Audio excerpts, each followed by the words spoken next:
स्वागत है आपका एटीएमएस रेडियो हापुड़ की आवाज़ पर। मैं अमिताभ के साथ, मेरा शो है खास मुलाकात। और खास मुलाकात में हम बात करते हैं एक ऐसे टॉपिक पे जो कि आजकल बहुत ज़्यादा है, यानी कि टेंशन लेने से डिप्रेशन में लोग चले जाते हैं। तो आज मनाया जाता है ब्रेन ट्यूमर डे, यानी कि 8 जून को मनाया जाता है ब्रेन ट्यूमर डे। इस बारे में जानकारी के लिए हमारे साथ जुड़ चुके हैं अजय कुमार गौतम जी। तो आपका बहुत बहुत स्वागत है। Thank you Amit ji, thank you आपके शो पे मुझे बुलाने के लिए, इनवाइट करने के लिए। Thank you so much. जैसा कि आज आपको पता है कि ब्रेन ट्यूमर डे है, तो इसके बारे में थोड़ा सा बताइए। देखिए, ब्रेन ट्यूमर के बारे में अगर हम बात करें, ब्रेन ट्यूमर की अगर हम लोग बात करें तो ब्रेन ट्यूमर को हम कह सकते हैं ब्रेन ट्यूमर जैसे हम लोग बात करते हैं ट्यूमर से। ट्यूमर एक्चुअली क्या है? ट्यूमर एक कैंसर है या एक कैंसर का पार्ट है।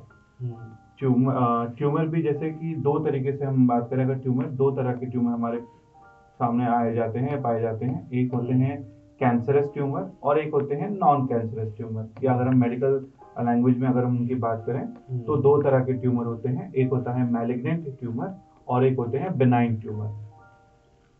तो इनमें डिफरेंस क्या है, जी। कुछ तो अंतर होगा इनमें। देखिए, अगर हम इनके डिफरेंस की बात करें, जो जैसा मैंने बताया, एक को हम कैंसरस ट्यूमर के नाम से जानते हैं और दूसरे को नॉन कैंसरस ट्यूमर के नाम से जानते हैं। तो जो सबसे पहले अगर हम बात करें बिनाइन ट्यूमर की, तो बिनाइन ट्यूमर कहलाया जाता है नॉन कैंसरस और मैलिग्नेंट ट्यूमर कहलाया जाता है कैंसरस। और इन दोनों के बीच में जो सबसे एक खास इनकी खासियत है, या अगर हम बात करें इन दोनों को डिफ्रेंशिएटिंग एक फैक्टर जो हम कहेंगे, वो होता है इनका अपनी लोकेशन से दूसरी लोकेशन पे शिफ्ट होना।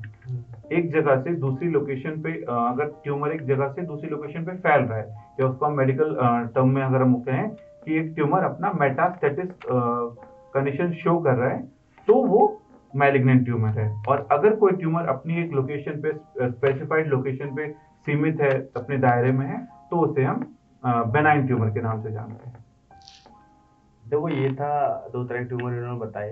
तो अब मैं जानता हूँ इनसे कि इसके लक्षण कैसे पैदा होते हैं, कैसे पता चलता है कि हमें ट्यूमर होने वाला है, या लक्षण हमें कैसे पता चलता है। देखिए, अगर हम लक्षण की बात करें तो कई बार चीजें हमें नेकेड आई से, फिजियोलॉजी की तरीके से हमें चीजें दिखने लगती हैं। जैसे अगर हम बात करें बेनाइन ट्यूमर की या मैलिग्नेंट ट्यूमर की भी बात करें, तो जैसे मैंने बताया नॉन कैंसरस है। आप लोगों ने, आपने कभी देखा होगा लोगों के माथे पे या कभी गर्दन पे एक मस्सा निकल आता है।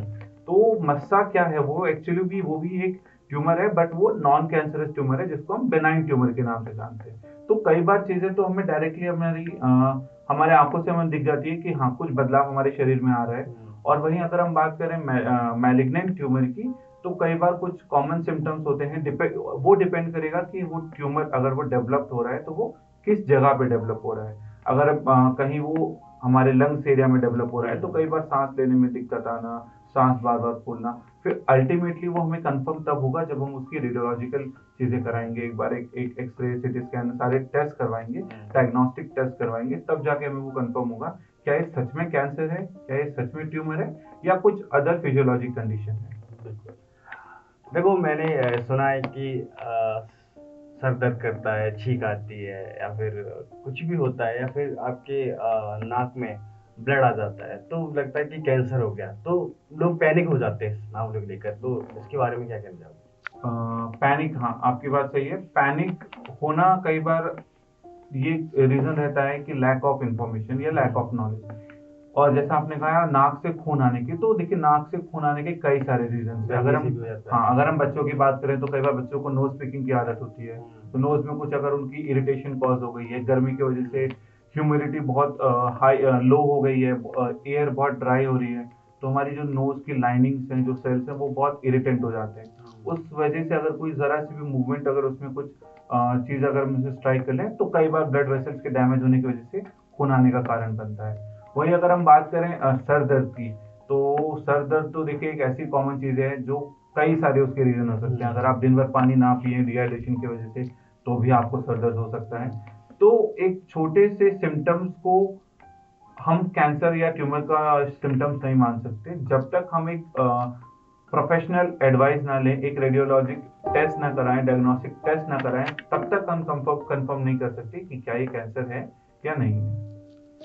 चलो ये तो बता दिया आपने, और मैं एक बात जानना चाहता हूँ कि मार्केट में इसके इलाज वे हैं या नहीं, यानी कि साइंस में बहुत सारे इलाज होते हैं, हॉस्पिटल बहुत सारे इलाज होते हैं, तो लोग जानते हैं कि इसका इलाज, कैंसर का इलाज कहीं नहीं है, तो मुझे लगता है इलाज, तो इसके बारे में जानकारी बताइए।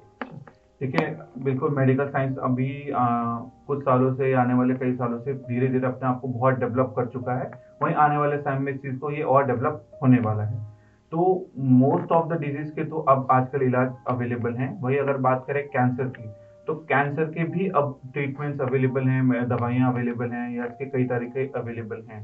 बस एक चीज़ें हमें ध्यान रखनी है, अगर जितनी जल्दी हम उसे पकड़ में हम उसे आइडेंटिफाई कर लें हमारे कि हाँ सच में ये कैंसर है, उतना आसान हो जाता है मेडिकल प्रोफेशनल्स के लिए उस चीज़ का ट्रीटमेंट प्रोवाइड करना।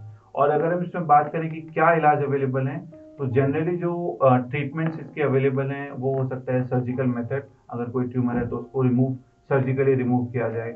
और अगर चीज़ें स्टार्ट हुई हैं, डेवलप हुई हैं, तो कई बार मेडिसिन से भी इन चीज़ों का इलाज किया जा सकता है। दवाइयाँ भी इसके लिए अवेलेबल हैं। कीमोथेरेपी जिसको हम नाम जानते हैं, कीमोथेरेपी ही एक प्रोसेस है, या एक मेडिकल की अगर हम बात करें मेडिकल लैंग्वेज में, तो कीमोथेरेपी एक प्रोसेस है जहाँ पे हम दवाइयों का यूज करके अपने बॉडी के जितने भी कोई अगर कैंसरस ग्रो हो रहा है या किसी भी तरह की एबनॉर्मल ग्रोथ हो रही है, उससे हम कंट्रोल में लाया जा सकता है।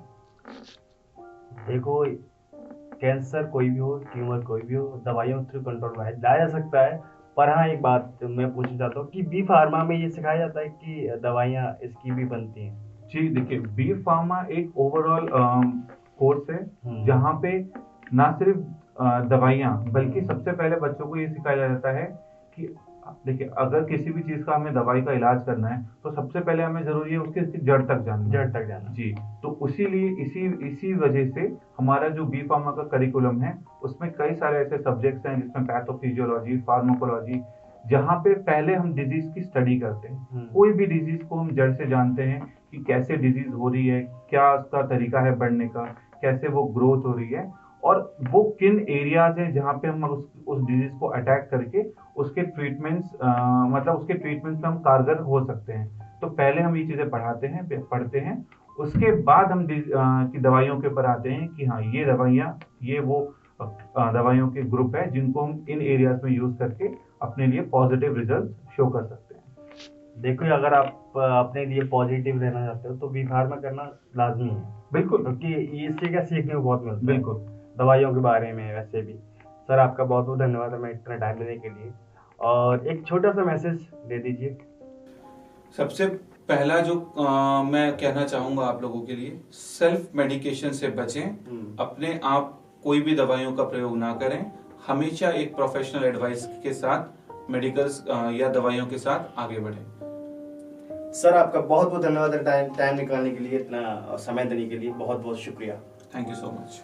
आप देख रहे हैं ATMS मीडिया, और मैं अमित हूँ, और अजय सर हैं हमारे साथ। उन्होंने आज ब्रेन ट्यूमर के बारे में बताया। तो आप लोगों से यही कहना चाहूँगा कि कोई भी बीमारी हो, कोई भी कुछ भी हो, तो डॉक्टर को अवश्य दिखाएं, क्योंकि डॉक्टर की सलाह लेना बहुत ज़रूरी है। घर पे ही डॉक्टर ना बने, क्योंकि कभी कभी घर पे डॉक्टर जो बनते हैं उनको खेल बिगड़ जाता है थोड़ा, ठीक है ना। चलिए, देखते रहिए ATMS मीडिया और सुनते रहिए ATMS रेडियो हापुड़ की आवाज़। नमस्कार।